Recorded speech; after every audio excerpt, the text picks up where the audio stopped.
اعوذ باللہ من الشیطان الرجیم، بسم اللہ الرحمن الرحیم۔ Online lectures by Qasim bin Sajjad کے ساتھ آپ کی خدمت میں ایک اچھا ٹاپک لے کر حاضر ہیں۔ آج کا ہمارا ٹاپک بہت ہی اہم ہے کہ دعویٰ استقرار حق کہاں پر دائر ہوتا ہے اور اس کے کیا کیا مراحل ہوتے ہیں اور کیسے اس کو آخر تک لے کر جانا چاہیے۔ اس سے پہلے ہم یہ اپنا لیکچر سٹارٹ کریں تو آپ سے گزارش ہے کہ اگر آپ نے چینل میرا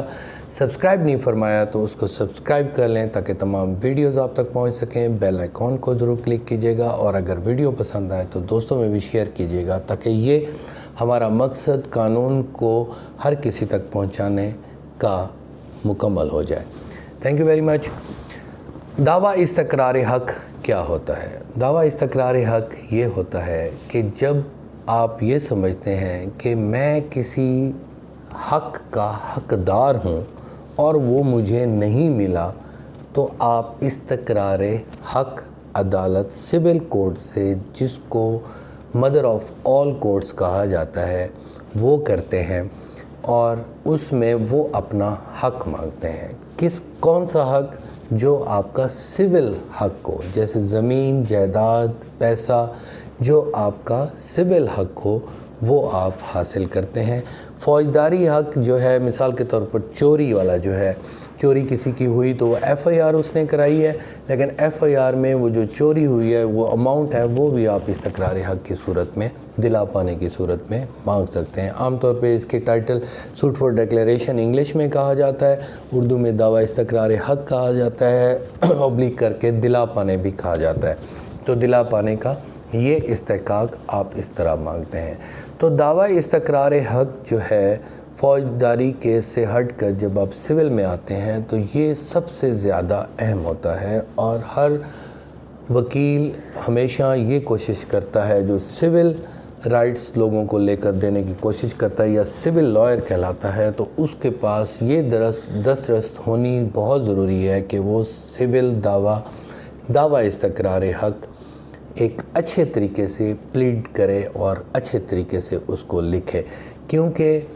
دیوانی میں نے ہمیشہ آپ کو یہ کہا ہے کہ جب بھی آپ دعویٰ دیوانی دائر کرتے ہیں تو وہاں پر پلیڈنگ جو ہے سب سے زیادہ اہم ہوتی ہے، کہ آپ نے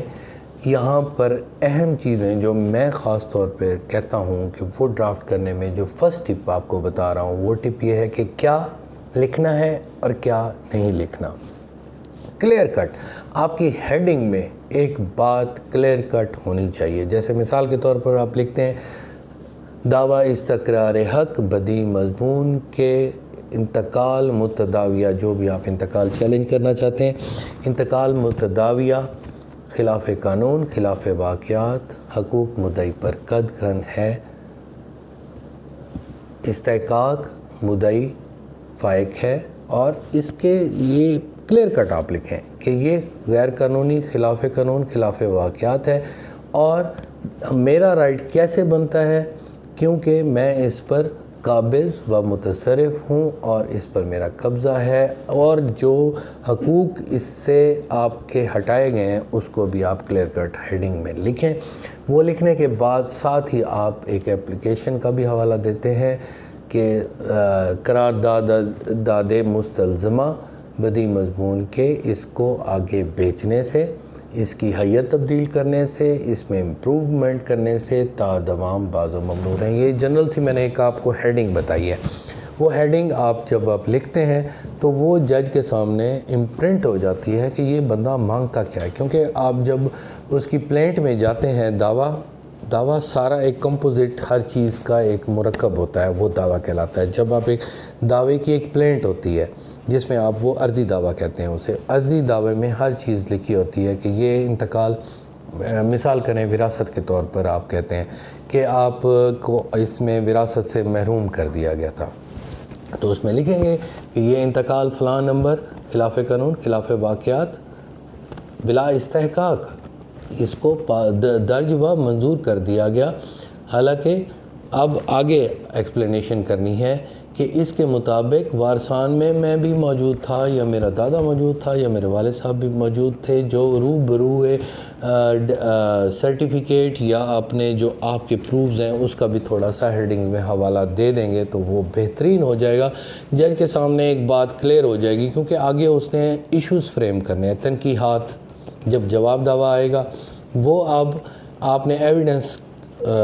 کہہ دیا کہ جناب فلاں موضع میں یہ انتقال وراثت ہو چکا ہے اور اس انتقال میں اس میں ہمیں محروم کر دیا گیا، تو وہ اس کی پریزمپشن آف ٹروتھ آپ جب ثابت کریں گے کہ ایک اور ضلع ایک اور موضع میں یہ وراثت کا انتقال اسی شخص کا ہو چکا ہے، متوفی جو ہے اس کا نام بھی لکھیں، اس کی وارث سارے جو اوپر آپ نے بنائے ہوئے ہوں گے اس کا بھی حوالہ دیں کہ مدعا علیہ نمبر 1 2 3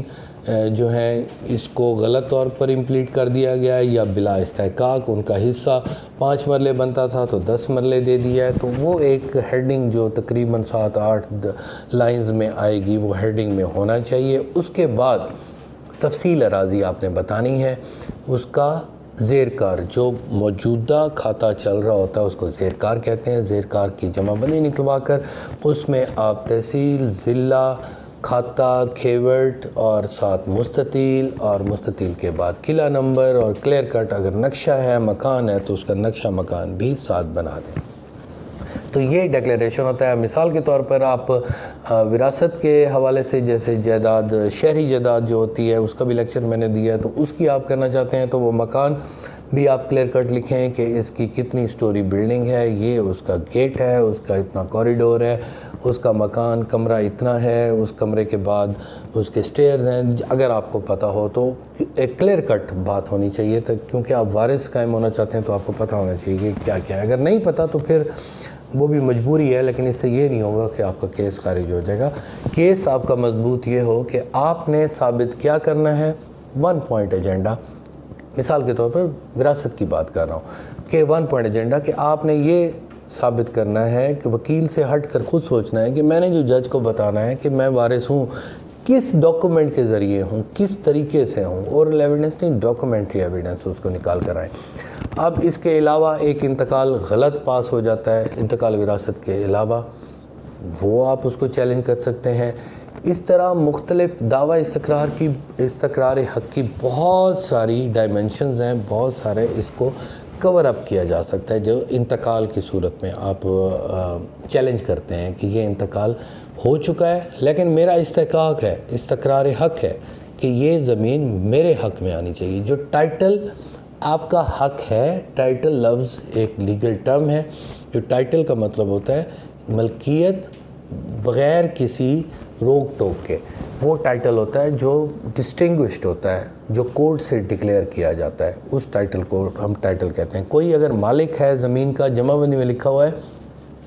وہ ٹائٹل کریٹ نہیں کرتا جب تک کوئی عدالت اسے نہ کہہ دے۔ وہ انتقال غلط بھی ہو سکتا ہے تو وہ اس کو اب ٹائٹل نہیں کہتے۔ جب ٹائٹل کہتے ہیں تو title means that is a heading, that is the most important thing in the rights of the interest of the rights of the any person. تو وہ جو ٹائٹل آپ کریٹ کرنے کے لیے، وہ ٹائٹل شپ لینے کے لیے جب استقرار حق سوٹ فار ڈیکلیریشن ڈکلیئر کریں، جب آپ اس کو انگلش میں کہتے ہیں سوٹ فار ڈیکلیریشن اگینسٹ دا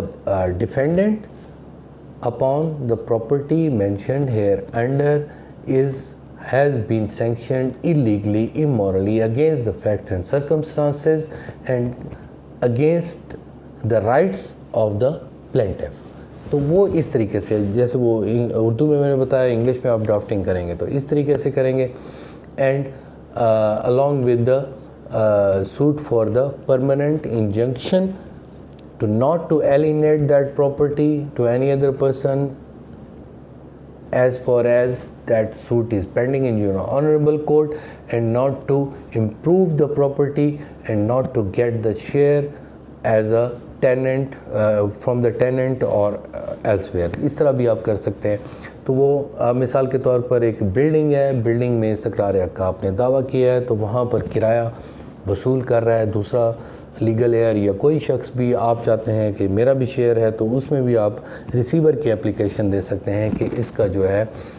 کرایہ جو ہے وہ عدالت میں پیش کر دیا جائے تاکہ اس کا جو رائٹ ہے میرا جتنا شیئر بنتا ہے وہ بھی مجھے دیا جائے۔ تو یہ اس کی بہت زیادہ ڈائمنشنز ہیں اور آپ اپنا حق آرام سے حاصل کر سکتے ہیں، لیکن آپ کو میں بار بار کہہ رہا ہوں کہ پلیڈنگ جو ہے اس کو ضرور چیک کریں ایک اچھے قابل لائر سے جو آلریڈی سوٹ فار ڈیکلیریشن ایک علیحدہ ایک فیلڈ ہے، جو فیلڈ کافی عرصے کے بعد مختلف لائرز اٹین کرتے ہیں اور اس کو ایک دن میں نہیں سیکھا جا سکتا، تو اس کا ایک تجربہ جو ہوتا ہے وہ لائرز کو حاصل ہو جاتا ہے اور اس کو پھر آگے جا کر ایویڈنس ہوتی ہے، وہ ایویڈنس پھر آپ اس پر منحصر ہوتی ہے آپ کی پلیڈنگ پر، کیونکہ پلیڈنگ سے ہٹ کر آپ ایویڈنس نہیں پیش کر سکتے، اس کے لیے بھی مسئلہ ہوتا ہے۔ تو یہ دعویٰ اس کے آگے مراحل کی طرف آتے ہیں، تو دعویٰ انہوں نے کیا، اس کے نوٹسز ہوئے، نوٹسز ہونے کے بعد نوٹس ایک دو دفعہ ہوتے ہیں، پھر رجسٹری ہوتی ہے، پھر اس کے بعد اخبار اشتہار ہوتا ہے، نہ آئے تو پھر اس کے خلاف یک طرفہ کارروائی ہو جاتی ہے، یک طرفہ کارروائی لوگ جان بوجھ کے کراتے ہیں، پھر اس کے بعد پھر جب ڈگری ہونے پر آتا ہے تو پھر اس میں شامل ہونے کی درخواست دے دیتے ہیں، یہ آپ پریشان نہ ہوں، یہ ایک حصہ ہوتا ہے، ایسا کرتے ہیں لوگ۔ پھر جب اس کے بعد جواب دعویٰ آتا ہے، جواب دعویٰ کے بعد جو اہم چیز ہے وہ تنقیحات فریم ہوتی ہیں جس کو ایشوز کہتے ہیں، وہ 4 5 6 کی صورت میں ہوتے ہیں، جو جج صاحب آپ دونوں کی پلیڈنگ، آپ دونوں کے دعویٰ جواب دعویٰ کو سامنے رکھ کر بناتے ہیں۔ عام طور پہ جج صاحب خود ہی بنا کر اس کو آرڈر پہ لگا دیتے ہیں، لیکن اس دن وکیل کو پیش ہونا چاہیے اور بتانا چاہیے کہ یہ تنقیحات ہونا ضروری ہیں۔ اس میں لمیٹیشن کا بھی ہوتا ہے، اس میں جورسڈکشن کا بھی ہوتا ہے، اور خاص طور پہ اس میں یہ لکھا ہوتا ہے کہ اس ایشو جو میں فریم کر رہا ہوں اس کو کس نے پروو کرنا ہے۔ اس کو ایشوز اگر آپ دیکھیں تو اس کے سامنے OPP یا OPD لکھا ہوتا ہے، تو اس کو اگر OPP ہے تو اس کو پلینٹف نے پروو کرنا ہے، اگر ڈی لکھا ہوا ہے تو اس کو ڈیفینڈنٹ نے پروو کرنا ہے۔ تو اس میں بھی غلطی ہو سکتی ہے جج صاحب سے، یا ہیومن ایرر ہے یا میکینیکل انداز سے ریڈر اس کو بنا کر لکھ دے، اگر آپ وکیل پیش نہیں ہوں گے تو غلط بھی ہو سکتا ہے۔ تو پھر اصل میں پرابلم یہ ہوتا ہے کہ بعد میں پھر ہمیں ایشوز نئے بنانے کے لیے اپلیکیشن دینی پڑتی ہے، جو بڑا پرابلم ہوتا ہے۔ تو اس دن ایک اچھے سول لائر کو چاہیے کہ اس دن جا کر وہ ایشوز وہ خود فریم کرے۔ جب ایشوز فریم ہو جاتے ہیں تو پلینٹف کی طرف سے ایویڈنس آ جاتی ہے۔ ایویڈنس کا بھی ایک طریقہ ہے کہ وہاں پر اگر آپ کے پاس کوئی حسب ضابطہ کاپیز ہیں تو وہ حسب ضابطہ کاپیز جو ہیں وہ ساتھ پلینٹف جو مدعی ہے یا اپنے گواہان کے ساتھ اس کو ایگزیبٹس کراتے جائیں،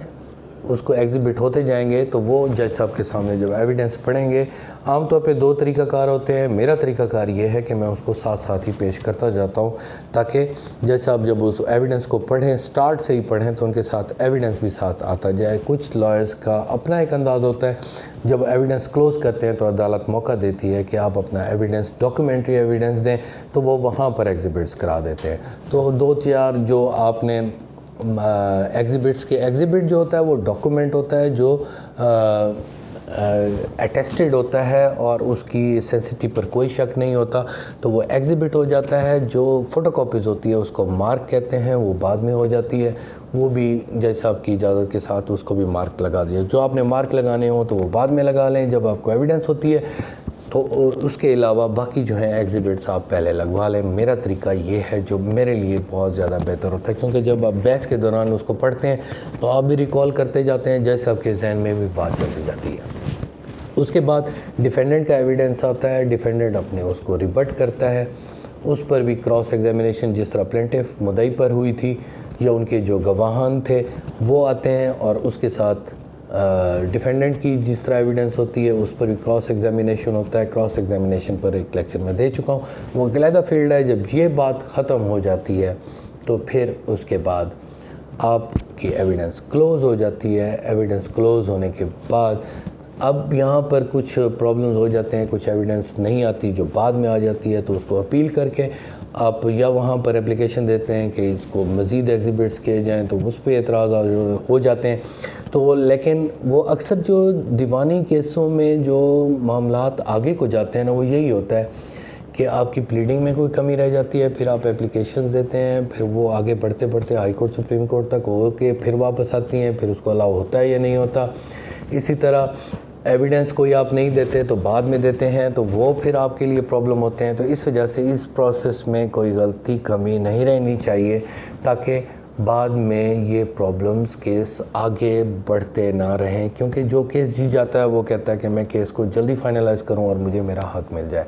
اس کے بعد بحث ہوتی ہے. بحث بہت ایگزاسٹیو ہونی چاہیے, ایویڈنس کے ساتھ ہونی چاہیے. ایویڈنس جو آپ کی موجود ہے, ساتھ ہی اتھارٹیز ہوتی ہیں, ڈیفرنٹ ایشوز پہ ہوتی ہیں.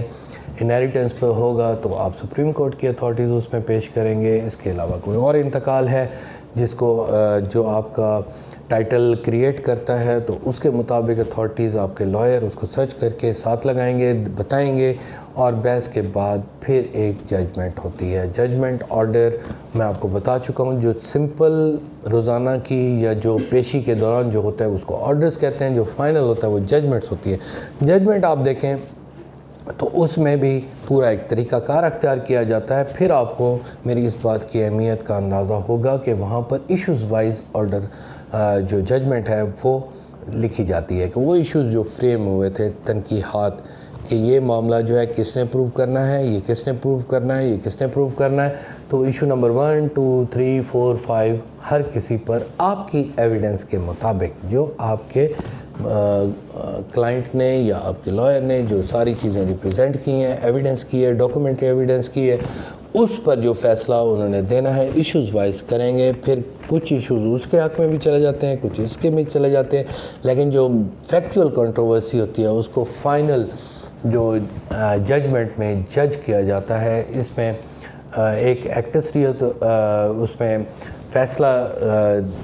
یہ دیکھا جاتا ہے کہ کتنی اچھی نیت کے ساتھ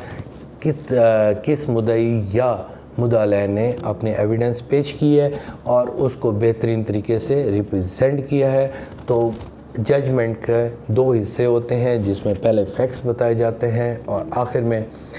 اوبیٹر ڈکٹا ہوتا ہے, جو ڈکٹیشن ایک قسم کی دی جاتی ہے کہ دس از دا فیکٹ اور یہ اس کے حق میں ڈگری کر دیا گیا. تو اوبیٹر ڈکٹا میں وہ آخری ایک پیراگراف ہوتا ہے جس میں ساری چیزیں کلیئر کر دی جاتی ہیں. تو اس طرح یہ سارے مراحل ہوتے ہیں. اس مراحل کے بعد اگر آپ اس کو جو پارٹی اس کو اسیل کرنا چاہے وہ ڈسٹرکٹ جج کے پاس جاتے ہیں. سیشن جج اور ڈسٹرکٹ جج میں فرق یہی ہے, جب سیشن جج کا لفظ یوز ہوتا ہے تو وہ عہدہ ایک ہی ہوتا ہے لیکن وہ کرمنل ٹرائل کے لیے ہوتا ہے. اسی طرح جس مجسٹریٹ صاحب کے پاس آپ اس کیس میں پیش ہوئے ہیں وہ بطور مجسٹریٹ یہ کیس نہیں سن رہا ہوتا, وہ سول کورٹ بطور سول جج کے سن رہا ہوتا ہے. ڈسٹرکٹ جج میں اپیلیٹ فورم ہوتا ہے, وہاں پر جا کر آپ اس کی اپیل کرتے ہیں, فرسٹ اپیل ہوتی ہے. اس کے دوران اگر اب میں آپ کو بتاؤں ریویژن کیا ہوتی ہے. اگر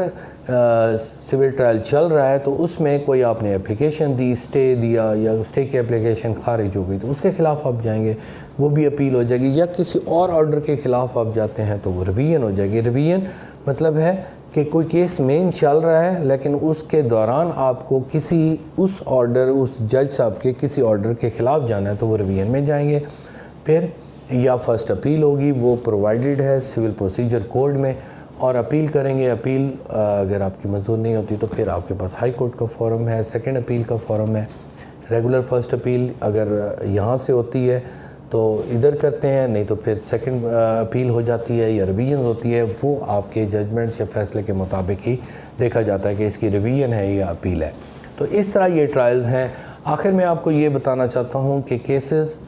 آپ کے استقرار حق کے کتنے عرصے میں ہوتے ہیں, اس پر علیحدہ بھی ویڈیوز میں نے بنائی ہیں. جتنی جلدی آپ کریں گے اس کے لیے جو آپ کو مین نقطہ بتا رہا ہوں کہ پلیڈنگ اپنی صحیح رکھیں, آپ کی طرف سے کوئی اپلیکیشن مزید نہ دینی پڑ جائے. ایویڈنس جو ہے اس کو مزید مضبوط کریں, آپ کو مزید ایویڈنس کے لیے اپلیکیشن نہ دینی پڑے. اگر وہ دیتے ہیں تو وہ اس کو صرف کیس لمبا کرنے کے لیے اگر ایسا کرتے ہیں تو وہ آپ اس کو سٹاپ کر سکتے ہیں, جلد کر سکتے ہیں. اگر آپ کی پلیڈنگ مضبوط ہے تو ان لیمینی بھی عدالت میں کیس خارج ہو جاتے ہیں. ڈسٹرکٹ کورٹ میں عام طور پہ نہیں ہوتے, ہائی کورٹ میں جب کنکرنٹ ججمنٹ ایک ورڈ یوز ہوتا ہے جو اکثر آپ نے سنا ہوگا, اس کو میں کلیئر کر لوں. 2 ججمنٹس جب کسی کے حق میں متواتر ہو جاتی ہیں تو کنکرنٹ ججمنٹس ہوتی ہیں, اور ہائی کورٹ میں جب جاتے ہیں تو کنکرنٹ ججمنٹس کے خلاف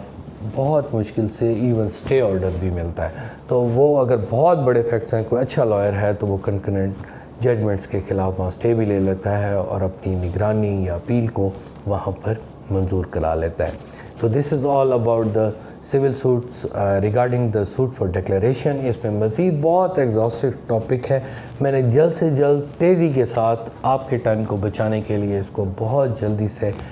سم اپ کرنے کی کوشش کی ہے. مزید آپ کا کوئی مسئلہ ہو تو مجھے ان باکس کیجیے گا. انشاءاللہ میں آپ کی مدد کے لیے ہمیشہ کوشاں ہوں, آپ کے لیے دعا گو ہوں, اور آپ سے گزارش ہے کہ میرے لیے بھی دعا فرمایا کریں. Thank you very much. Take care of yourself. اللہ حافظ.